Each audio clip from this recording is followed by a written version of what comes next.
response to Libya and to Simon, as a matter of fact, you urged. I mean, it's not in their interest to respond and so on. But at least, do they have the right to respond? I mean, is that part of self-defense? So as I just answered that question. On the issue of self-defense. I just answered that question in response to what I got from Simon. A right is one thing. Right. Taking steps that are productive and are conducive to the interests of their people, that are conducive to the interests of the broader region, are another question. And in no way would a retaliatory action by Iran in any way serve the interests of the Iranian people or the broader region. And that's precisely why I'm asking you, because you mentioned the word right. So you are acknowledging that they do have the right to respond. No, I did not acknowledge that. Okay. I acknowledged the question. Okay, then let me ask you, if this was, let's say, happened in any of the Western capitals, wouldn't they be sort of obligated to respond? I'm not going to deal with a hypothetical. Okay, all right. We'll deal with something real. Last week, a week ago, yesterday, Sunday, an Iran rocket hit, or maybe intentional, hit a small town of Majil Shams, a Syrian town, Syrian citizens, and so on. And you said that Israel has a right to defend itself. I'm not you personally, but I'm saying. So what's different? I mean, you know, everyone was saying Israel has a right to defend itself. Why doesn't Iran have a right to itself when the guest house, you know, I don't want to make comparisons, but it's like the guest house in London or maybe Blair House or anything. I mean, something that really touched the sovereignty of Iran. So I take the point of your question, Saeed. It is not in any way, however, useful at all for anyone in the region for Iran to consider taking such steps because of the risk, as I said, that this could potentially get out of control. And that's the message we will continue to impress on them. All right, let me ask you on the negotiations. Why do you continue to have the notion that Israel is negotiating in good faith, when in fact it killed the chief negotiator of the other party? I mean, if you go and shoot the chief negotiator, you kill him, you know, people must think that you are not very serious about negotiations. So I will speak to what we've seen in the negotiations, and that is, first of all, an agreement to the framework, and then some other issues that we are trying to resolve going forward. And I'm not going to assess the motives of any of the parties involved. What I'm going to make clear is the position of the United States that we have impressed upon the government of Israel quite directly that they need to work to get to yes on this agreement. Okay, but you know, Israel is not even allowing the food to go in. I mean, aid is rotting, and they're not allowing anything to go in. The situation is very, very dire in Gaza. So if they're not even showing that kind of gesture, why should they be taking? So it's not so Said, I'm gonna not quibble, but I think it's not a premise. What you stated in the lead up to your question is not incorrect. Is incorrect. Okay. It's not that they are blocking aid from coming in. They are letting aid come to the various crossings, and then we continue to struggle with the security situation inside Gaza of getting out of the crossings, and that's something that we're working through with the government of Israel and the various UN agencies. But ultimately, it is always going to be difficult. We've seen that now more than 9 months into this conflict. And what we've seen is it is always going to be difficult because of the unique nature of Gaza and the unique nature of this conflict to move humanitarian assistance around when you're in the middle of a conflict between the IDF and a terrorist organization that continues to kind of pop in and out of civilian infrastructure. And so that's why we continue to work for a ceasefire, because ultimately that is the way to solve this humanitarian crisis that currently plagues the people of Gaza. And finally, I have one last question. An Israeli American soldier with a U.S. citizen posted videos showing detonation of Gaza homes and mosques and so on. Is that, in fact, it's something that Amnesty called a war crime. If this U.S. citizen comes to the United States, should he be arrested? That's a question for the Justice Department. State Department. But okay, but is that a war crime if you show that you have done that? So I can't. There's no way I can take any video devoid of context and pronounce judgment on whether it's a war crime or not from here. Can I just check on one thing? Yeah, I think it was the third to last question that Saeed asked. The premise of it was that Israel had assassinated the top Hamas negotiator. Is that something that you're willing to accept and put on, say on the record that it was in fact Israel that did it? Or have I missed something over the course of the last I will let every country speak to their actions. The United States, for our part, was not involved in any way. I'm not asking if you were involved. I'm asking if you accept the premise of the question that Israel did in fact do it, if in fact the Israelis have told you that they were responsible. So I am not going to speak to what any other government may or may not have done. I will make clear. We had calls with the Egyptians and the Qataris. What are they saying about, as has kind of come up? You've got one side, they've been the interlocutors in these negotiations. One side has just assassinated the lead negotiator. are they willing to continue hosting these talks when, it seems like one side is sort of has just taken an action that seems to threaten their position as mediator? They are, and we continue to express our gratitude for the role that both Qatar and Egypt have played in trying to reach a resolution to this conflict and trying to reach a ceasefire that we eventually want to turn into an end to the war, and of course beyond that into broader peace and stability.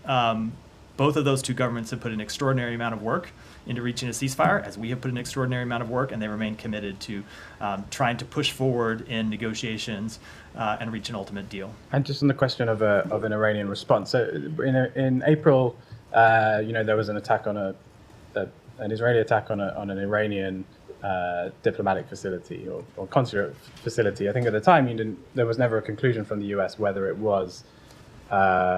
it did count as a consulate facility or not. Now we've got an attack on Iranian territory. Do the Iranians have the right to self-defense in this case? So I'm going to answer that question this way. The right is one question. What's productive is another.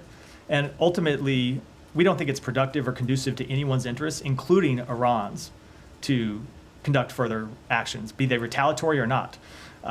Any further action by Iran just raises the risk of increased tensions. It raises the risk of further response from Israel or from other parties, and ultimately gets us into this position that we have worried about from the beginning, that you get a conflict that can spiral out of control. Now, we are working to prevent that from happening, and I think the point that we are trying to make to all the parties involved is that they all have agency as well in trying to prevent that from becoming an eventuality. And so that requires all parties, including Iran, making the appropriate decisions in the days to come. And that means not taking steps that could lead to a wider conflict. I think it's incumbent upon them to make those types of decisions. In the interest of consistency, though, wouldn't your message to the Israelis is this is not helpful, or that's the president's words? I guess people would expect you to maybe go a bit further than to say this is not helpful when you're making these kind of requests of the Iranians not to respond. I mean, the president said that he didn't believe it was helpful, and the secretary said on Thursday that all parties should stop taking escalatory actions. And I don't think we could be any more clear than that. Just a brief follow-up on Alex's. So last one, you keep saying, or you're saying that a wider war is not inevitable, and you don't think it should be inevitable. But do you think that an Iranian response or an Iranian attack on Israel is inevitable, whether or not that leads to a broader war? So I can't speak to what may or may not happen. That is a decision for Iran to make. We have been sending consistent messages through our diplomatic engagements, encouraging people to communicate to the government of Iran that escalation is not in their interest, and that we will defend Israel from attacks, and that escalation does not serve Iran's interest, just as it doesn't serve the interests of anyone in the region. So I don't want to say it's inevitable. Certainly the risk is there, and that's why we are pursuing these diplomatic engagements. And from your perspective, is any kind of Iranian response an escalation? I don't want to prejudge from here what our view of a response might be, other than to say we don't want to see Iran take further action. And that's the message we are consistently delivering to our partners in the region. Thank you. Yeah. Thank you, Matt. Welcome back.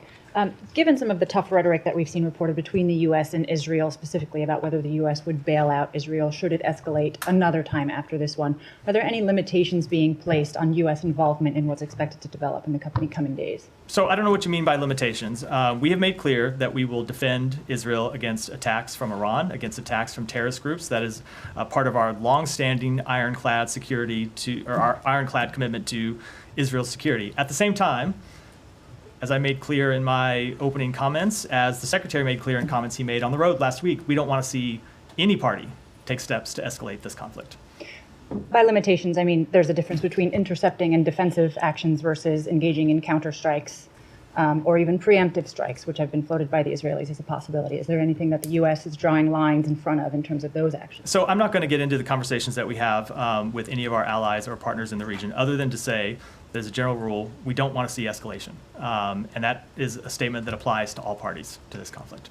Given the Secretary's call as the President's personal outreach to King Abdullah in Jordan, can you say whether the Jordanians are as willing as they were in April to engage again in the coming days' developments? I'm not going to speak to that in detail. Obviously, in April, we were able to put together a coalition of countries that were willing to defend Israel against attacks from Iran. We do believe it's important to continue to defend Israel against attacks, whether they come from Iran or whether they come from Iran's proxies. We, of course, have conversations with our allies and partners about that, but I'm not going to detail those publicly. Again, I do want to say that we don't think these attacks should be inevitable. We don't think that they should happen. We don't think that they're in Iran's interests. But of course, it is prudent for us to take steps to deter and eventually, if necessary, defend against those attacks should they occur.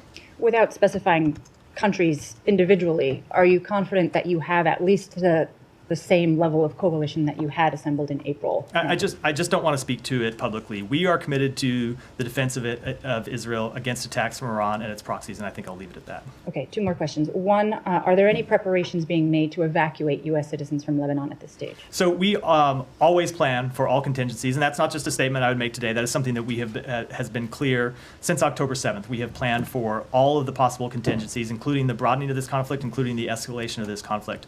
Our posture as it relates to American citizens in Lebanon today is that we recommend that U.S. citizens who can depart Lebanon find a way to do so.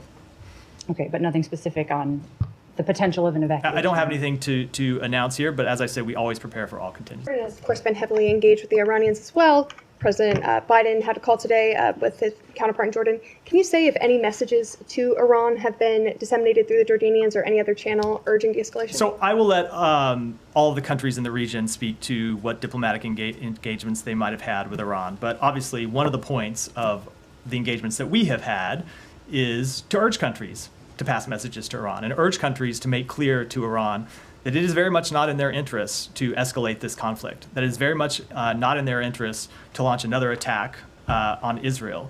And so I'll let countries speak to the degree to which they've had those conversations, but I can tell you in the engagements that we have had, every engagement that the Secretary has had, not just over the weekend, not just today, but going through to last weekend, he has heard a consensus position from all of our allies and partners, both in the region and around the world, that they don't want to see the conflict escalated. So certainly I would expect that some of them would pass that message along and impress that point upon the government of Iran, but I'll let each individual country speak to their particular conversations. So there's a consensus position against escalation, but is there a consensus on whether Iran does have the right to launch any kind of retaliatory act? The consensus position is that Iran should not take further action. That's what we hear over and over, is that further action just raises the tensions, raises the risk of the conflict spreading and getting out of hand. Look, the last time we found ourselves in this position, when Iran launched attacks against Israel in mid-April, you saw a series of attacks, and then ultimately the conflict didn't widen further. It's not to say that those attacks were in any way acceptable. Of course they weren't. That's why we'd help defend Israel against them. But that was a moment of real peril for the region, and we were able to chart a path that ultimately got us through that time without it tipping into a wider war. But every time you have one of these cycles of escalation, you have a risk of parties miscalculating. You have the risk of them taking actions that get out of hand or that have unintended consequences. And that can affect the ceasefire negotiations. It can affect the risk of broader conflict. And so the message that we are consistently sending is don't take this step. You don't need to. It doesn't serve anything. And it only puts the entire region at risk. Alex, go ahead. There does seem to be consensus that something is coming and that something is coming soon. Now, I was wondering if you could speak to reports that the Secretary told his counterparts at the G7 that this could happen today or tomorrow, and why you think that the time frame essentially has shrunk compared to last time when Iran took a bit more time to prepare for their response. So I'm not going to speak to those reports. And again, as I've said, we don't think this attack should happen, and we are working to try to prevent it from happening. So I'm not going to give you any kind of window, any kind of delineation of when we might be in a window or a potential window of attacks that we're trying to prevent in the first place. So that's the focus that we have, is trying to impress upon everyone in the region that escalation is in no one's interest and they shouldn't take further escalatory steps. Have you seen any indication that Iran is preparing or Hezbollah is getting ready? I mean, obviously Hezbollah might be the more dangerous party because they're closer and their stuff might be pre-positioned. So I'm not going to speak to any type of intelligence assessments or other things that we might see, other than to note that Hezbollah consistently launches attacks across the border at Israel. It's not something that they would necessarily have to prepare for. You look at, just about every day over the past few weeks, there have been attacks that Hezbollah has launched on Iran. So on Israel. So it is an ongoing conflict across the blue line that we are attempting to manage and attempting to ultimately reach a diplomatic resolution to. And then just lastly, have you heard indications from Hamas after Haniyeh's funeral now that they are going to come back to the table? Have they told the Qataris, the Egyptians, that they do plan to continue engaging? I don't want to speak to the substance of negotiations other than to say that we continue to engage with our Qatari counterparts, our Egyptian counterparts. As I said, the Secretary had a call with the Prime Minister of Qatar earlier today, who of course is one of the lead interlocutors, and I think I'll leave it at that, other than to say our interlocutors, Qatar and Egypt, are making clear to Hamas the same thing that we believe, which is that they need to continue to work to get to yes in an agreement. Thanks. Yeah. Yeah, just on those, so the